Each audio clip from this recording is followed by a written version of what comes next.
नमस्कार दोस्तों, आपका स्वागत है इस चैनल पर। यह कहानी लूसी नाम की एक छोटे बच्चे की है, जिसकी ज़िंदगी में कुछ बेहद छोटे लोग आए। उनके आने के बाद उसकी ज़िंदगी में एक नया मोड़ आएगा। क्या कुछ खतरनाक हुआ? कहानी की शुरुआत में हम लूसी को देखते हैं, जो स्कूल की सबसे होशियार और लोकप्रिय छात्रा थी। उसका एक छोटा भाई भी था, जो शरारती था और पढ़ाई में लूसी से थोड़ा कमज़ोर था। उसके नंबर हमेशा लूसी से कम आते थे। उन दोनों का स्कूल में यह आखिरी साल था। एक दिन उसकी टीचर ने घोषणा की कि स्कूल में जो भी बच्चा टॉप करेगा, उसे सबसे आगे बैठने का मौका मिलेगा और एक खास अवार्ड भी दिया जाएगा। यह सुनकर लूसी बहुत उत्साहित हो गई, लेकिन उसके बगल में बैठने वाली लड़की को यह पसंद नहीं आया। वह लूसी से जलती थी और उसे अपना दुश्मन मानती थी। घर में जब लूसी के माता पिता को पता चला कि टॉप करने वाले बच्चे को अवार्ड मिलेगा, तो वे बहुत खुश हुए। वे लूसी का उसके भाई से ज्यादा ख्याल रखते थे, क्योंकि लूसी हमेशा अच्छे नंबर लाती थी, जबकि उसका भाई शरारती था। लूसी ने अपने माता पिता से अपने भाई की शरारतों के बारे में शिकायत की, जिससे वे उसे डांटने लगे। रात में जब लूसी अपने कमरे में थी, तो उसने खाने का बॉक्स खोला। अचानक तेज रोशनी निकली और उसमें से 5 छोटे छोटे लोग बाहर आए। लूसी उन्हें देखकर हैरान रह गई और साथ ही बहुत खुश भी हुई। वे छोटे लोग लूसी से बातें करने लगे। पहले तो लूसी ने उनसे उनके बारे में पूछा, फिर उसने अपना परिचय दिया। छोटे लोग बोले, हम हमेशा इसी ट्रंक में रहते हैं। लूसी को विश्वास नहीं हुआ, लेकिन वह बहुत उत्सुक थी। उसने सोचा कि क्या यह बात अपनी माँ को बतानी चाहिए, मगर उसे याद आया कि उसकी माँ को अजीब चीजें पसंद नहीं थी, इसलिए उसने यह राज अपने तक ही रखने का फैसला किया। लूसी ने उन लोगों के लिए कपड़े बनाए और उनके हिसाब से उन्हें नाम दिए। पहली लड़की आर्टिस्ट बनना चाहती थी, इसलिए उसका नाम आर्टिस्ट रखा। दूसरा लड़का बिजनेसमैन बनना चाहता था। तीसरा लड़का डॉक्टर बनने का सपना देखता था। चौथा सैनिक सोल्जर बनना चाहता था। पांचवी लड़की को गाने का बहुत शौक था, तो उसे सिंगर कहा। लूसी ने उनके लिए एक छोटा सा घर भी बनाया। फिर जब वह सोने जा रही थी, तो डॉक्टर बोला, मुझे पढ़ाई का बहुत शौक है, मैं भी स्कूल जाना चाहता हूँ। लूसी मुस्कुराई और बोली, ठीक है, कल तुम मेरे साथ स्कूल चलना। अगले दिन लूसी ने डॉक्टर को अपने बालों में छुपा लिया और स्कूल ले गई। वहां उसकी मुलाकात उसी लड़की से हुई जो उससे जलती थी। वह बोली, तुम्हारे भाई ने आज फिर क्लास बंक कर दी। लूसी ने जवाब दिया, तो मैं क्या कर सकती हूँ? लड़की ने कहा, ठीक है, मैं टीचर को जाके बता दूंगी। वह हमेशा टीचर से शिकायत करती थी। तभी अचानक एक लड़का लूसी का हाथ पकड़ लेता है और कहता है, तुम हमेशा अपने भाई पर गुस्सा करती हो। तभी लूसी के बालों में छुपा हुआ डॉक्टर चुपके से उस लड़की की जेब में चला जाता है और उसकी पेंट्री खोल देता है। इससे लड़की की सबके सामने बेइज्जती हो जाती है और सभी बच्चे उस पर हंसने लगते हैं। उधर लूसी का भाई अपने डॉग के साथ उसके कमरे में जाता है। उसका डॉग छोटे लोगों के घर को मुंह में पकड़कर हिलाने लगता है, जिससे सारे छोटे लोग परेशान हो जाते हैं। उन्हें ऐसा लग रहा था जैसे कोई भूकंप आ गया हो। तभी सोल्जर डॉग पर हमला करता है, जिससे वह घायल हो जाता है और उसकी नाक से खून बहने लगता है। लूसी का भाई जब यह देखता है, तो वह डॉग के लिए दवा ढूंढने लगता है।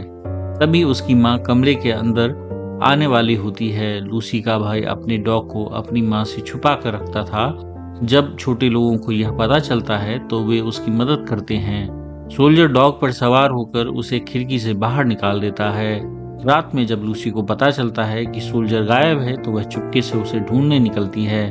उसी दौरान उसका भाई भी छोटे लोगों को देख लेता है। अब लूसी अपने भाई को सब सच बता देती है। उसका भाई छोटे लोगों को शुक्रिया अदा करता है और उन्होंने उसके डॉग को बचाया। लूसी कहती है, मेरी माँ का कहना है कि अगर मेरा भाई परीक्षा में 90% अंक लाएगा, तभी वह इस डॉग को घर में रखने देंगी। लेकिन बेचारा नालायक इतने अच्छे नंबर कैसे ला सकता है? यह सुनकर डॉक्टर कहता है, मैं मदद करूंगा। लूसी के भाई को यकीन नहीं होता कि वह इतने अच्छे नंबर कैसे ला सकता है, इसलिए डॉक्टर की मदद से वह परीक्षा में सभी जवाब दे देता है और उसका नाम स्कूल के होशियार छात्रों में आ जाता है। तो उसके माता पिता भी अब उसकी ओर ध्यान देने लगते हैं। लेकिन लूसी इस बात से परेशान हो जाती है बारिश में बैठकर वह सोचने लगती है। तभी उसका दोस्त उसके पास आती है और कहती है, क्यों परेशान हो रही हो? यह सिर्फ एक टेस्ट था। एक टेस्ट हमारे भविष्य का फैसला नहीं कर सकता। चिंता मत करो, सब ठीक हो जाएगा। इसके बाद उसकी दोस्त उसे एक तस्वीर देती है जो उसने खुद बनाई थी।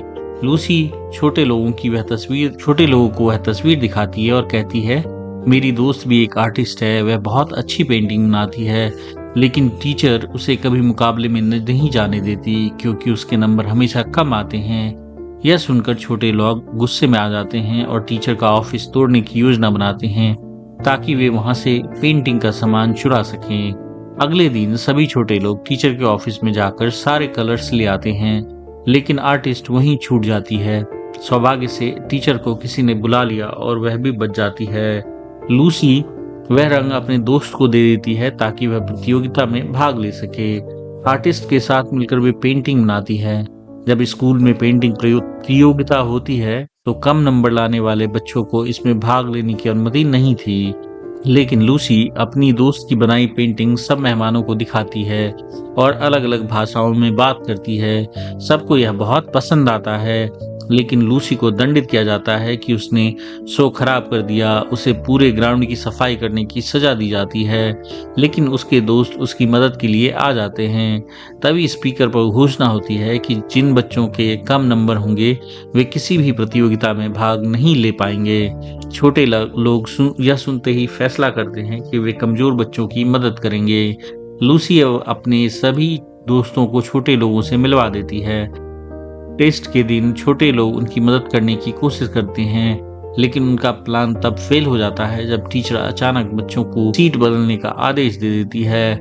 यह कहानी वैसे तो सबके बचपन जैसी है, लेकिन फिर भी जैसे तैसे छोटे लोग बच्चों की मदद करते हैं और उन्हें पास करवा ही देते हैं। पास तो सभी हो जाते हैं, लेकिन टीचर को सच्चाई पता चल जाती है। सभी बच्चों को ऑफिस में बुलाया जाता है और पूछा जाता है कि यह सब किसने किया। सारा सच जानने के बाद लूसी के माता पिता को भी स्कूल बुलाया जाता है और उन्हें लूसी की हरकतों के बारे में बताया जाता है।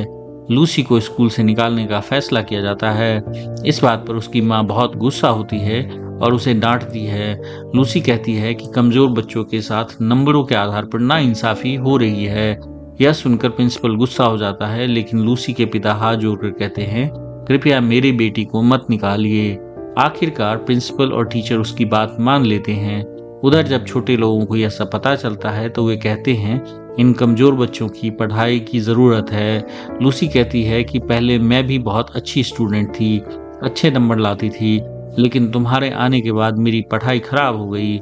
यह सुनकर छोटे लोग दुखी हो जाते हैं और अपना सामान समेटकर चले जाते हैं। कुछ दिन बाद लूसी का छोटा भाई उनके पास आता है। डॉक्टर छोटे लोगों में से कहता है, सभी कमजोर बच्चों को इकट्ठा करो, हम उनकी मदद करना चाहते हैं, हम उन्हें पढ़ने का सही तरीका बताएंगे। धीरे धीरे सभी बच्चे एक साथ पढ़ने लगते हैं, लेकिन एक चालाक लड़की छोटे लोगों को देख लेती है और उन्हें शीशे के जार में बंद कर देती है ताकि वे सिर्फ उसकी मदद करें। अगले दिन लूसी का भाई छोटे लोगों के अचानक गायब होने की खबर लूसी को देता है और उन्हें ढूंढने के लिए कहता है, लेकिन लूसी कहती है, अभी हमें अपने टेस्ट पर ध्यान देना होगा। उधर चालाक लड़की छोटे लोगों को स्कूल के स्टोर रूम में बंद कर देती है और जार खोल कर देती है। तभी एक बड़ा चूहा उन पर हमला कर देता है। इधर लूसी का मन बेचैन होने लगता है और वह अपना टेस्ट छोड़कर बाहर जाने लगती है। टीचर कहती है, अगर तुम बाहर गई तो तुम्हें स्कूल से निकाल दिया जाएगा, लेकिन लूसी नहीं रुकती है और बाहर चली जाती है। वह पूरे स्कूल में छोटे लोगों को ढूंढती है। तभी उसे स्टोर रूम में कुछ टूटने की आवाज सुनाई देती है। वह तुरंत वहां पहुंचती है और देखती है कि उसके छोटे दोस्त चूहे से लड़ रहे हैं। लूसी बहादुरी दिखाते हुए उन्हें बचा लेती है और सबसे माफी मांगती है। कुछ देर बाद चालाक लड़की वहां आती है, लेकिन अब वहां कोई नहीं था। तभी अचानक बिजली की तारों में स्पार्किंग होती है, जिससे पूरे स्कूल में आग लग जाती है। आग की वजह से स्कूल में अफरा तफरी मच जाती है। बच्चे घबराकर इधर उधर भागने लगते हैं। टीचर सभी बच्चों को बाहर निकालने की कोशिश करती है। कुछ टीचर्स मदद कर रही थी, लेकिन लूसी स्कूल में फंस गई थी। उधर लूसी का भाई और चालाक लड़की भी फंसे हुए थे। लूसी उन्हें बचाने के लिए पहुंचती है। सभी बच्चे भागते हुए स्कूल की छत पर आ जाते हैं, जहां छोटे लोग हेलीकॉप्टर लेकर पहुंचते हैं। यह हेलीकॉप्टर लूसी के भाई की मदद से आया था। सभी बच्चे रस्सी पकड़कर नीचे उतरने लगते हैं, लेकिन जब लूसी की बारी आती है तो आग की वजह से रस्सी जलने लगती है। तभी छोटा सोल्जर बहादुरी दिखाकर रस्सी पर कूद जाता है और लूसी को बचा लेता है। अब सभी को छोटे लोगों की असली पहचान और उनकी बहादुरी का पता चल जाता है। जल्दी से एक घायल सोल्जर को अस्पताल ले जाया जाता है। उसे खून की जरूरत होती है जो टीचर से मिलता है। इस तरह छोटे सोल्जर की जान बच जाती है। लूसी के माता पिता को एहसास हो जाता है कि सिर्फ पढ़ाई और अच्छे नंबर ही सब कुछ नहीं होते। जिंदगी में दूसरों की मदद करना, प्यार करना और उनका ख्याल रखना भी जरूरी है। अब छोटा सोल्जर पूरी तरह से ठीक हो चुका था। मूवी के आखिरी में दिखाया जाता है कि लूसी को बेस्ट स्टूडेंट का अवार्ड दिया जाता है। वह कहती है, हमें मेहनत करनी चाहिए और हमेशा अच्छे नंबर लाकर पास होना चाहिए। सभी लोग तालियां बजाते हैं। छोटे लोग लूसी को अलविदा कहते हैं और अपनी दुनिया में वापस लौट जाते हैं। आखिर में आर्टिस्ट लूसी के लिए एक ड्राइंग छोड़कर जाती है जिसमें दिखाया गया था कि लूसी हमेशा खुश रहे और दूसरों का ख्याल रखे। यहीं पर मूवी खत्म हो जाती है।